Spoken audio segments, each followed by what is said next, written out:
Halo semuanya, Assalamualaikum warahmatullahi wabarakatuh. Bagaimana kabar kalian? Semoga selalu dalam keadaan sehat dan bahagia ya, dan tetap semangat walau belajar dari rumah. Pada pertemuan kali ini, kita akan kembali membahas materi tentang strategi merek.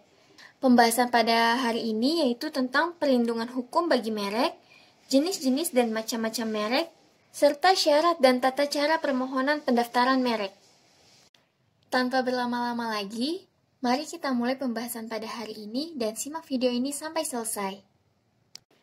Untuk materi yang pertama yaitu adalah perlindungan hukum bagi merek. Perlu kalian ketahui bahwa merek itu tidak muncul dari zaman modern seperti sekarang ini.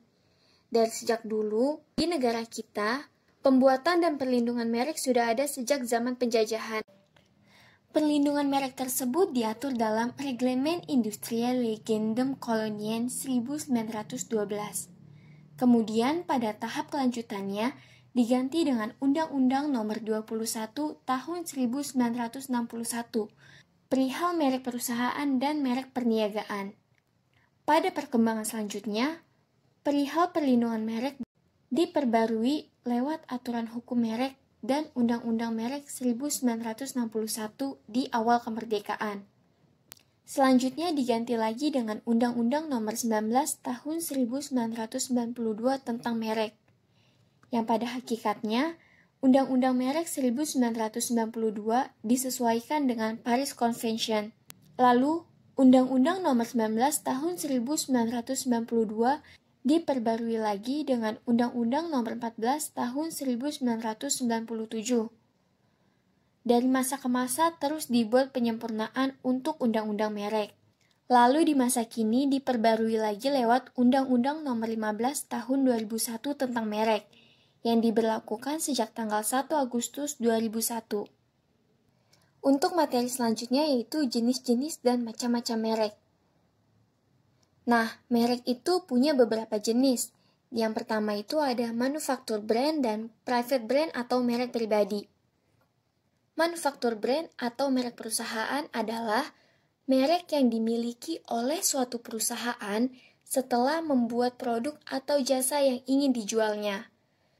Sedangkan private brand atau brand pribadi merupakan merek yang dimiliki oleh pihak penyalur atau distributor atau pedagang dari produk atau jasa. Ada 3 jenis merek pribadi menurut Undang-Undang Nomor 15 Tahun 2001, yaitu sebagai berikut. Yang pertama ada merek dagang, merek jasa, dan merek kolektif. Merek dagang yaitu merek yang dipakai untuk sebuah produk yang diperdagangkan oleh perorangan secara bersama-sama atau badan hukum, yang fungsinya sesuai dengan barang-barang sejenis lainnya. Kalau merek jasa yaitu merek yang dipakai untuk jasa yang diperdagangkan oleh perorangan secara bersama-sama atau badan hukum, yang fungsinya sebagai pembeda jasa-jasa sejenis lainnya.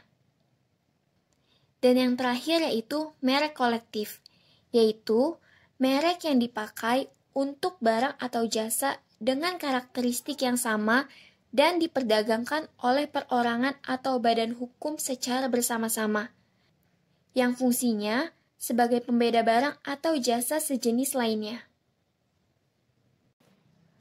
Materi yang akan kita bahas selanjutnya yaitu adalah syarat dan tata cara permohonan pendaftaran merek. Pertama-tama, kita akan bahas terlebih dahulu tentang tata cara permintaan pendaftaran merek. Dalam mengajukan sebuah merek, ada tata caranya. Berikut adalah tata cara mengajukan merek. Pengajuan permohonan merek ditulis dan diserahkan kepada Direktorat Merek dengan ketentuan sebagai berikut. Yang pertama, memakai formulir yang bentuk dan isinya sudah ditentukan sesuai Peraturan Pemerintah Republik Indonesia Nomor 23 Tahun 1993 tentang tata cara permintaan pendaftaran merek. Yang kedua, dalam mengisi formulir permohonan merek dibuat dalam rangkap 4 dengan cara mencantumkan keterangan berikut. Yang pertama, tanggal, bulan dan tahun. Selanjutnya itu nama lengkap, kewarganegaraan dan alamat pemohon. Lalu alamat kuasa apabila permohonan diajukan melalui kuasa. Lalu tempat tinggal kuasa yang dipilih, warna-warni merek, jenis barang atau jasa yang didaftarkan, serta nama negara dan tanggal permintaan merek. Lalu berikutnya adalah cara penandatanganan permohonan merek. Yang pertama, permohonan merek yang diajukan tersebut harus ditandatangani pemohon atau kuasanya atas merek tersebut, dengan melampirkan persetujuan tertulis dari para pemohon yang mewakilkan.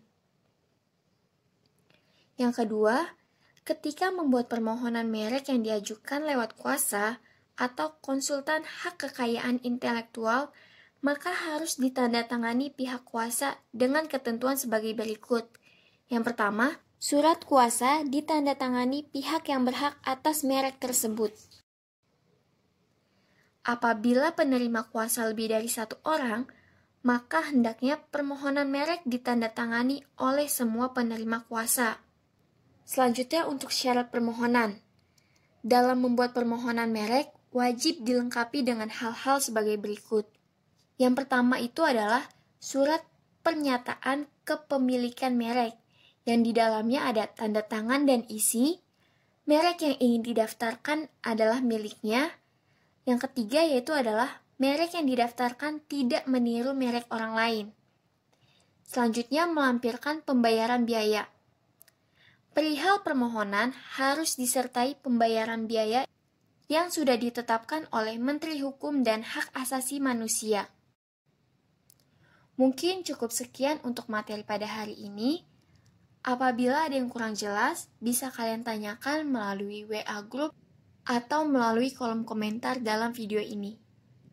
Terima kasih sudah mendengarkan. Semoga ilmu yang saya berikan dapat bermanfaat untuk kalian. Mohon maaf apabila ada kekurangan dalam penyampaian materi yang saya sampaikan pada hari ini.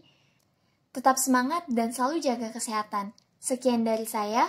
Wassalamualaikum warahmatullahi wabarakatuh.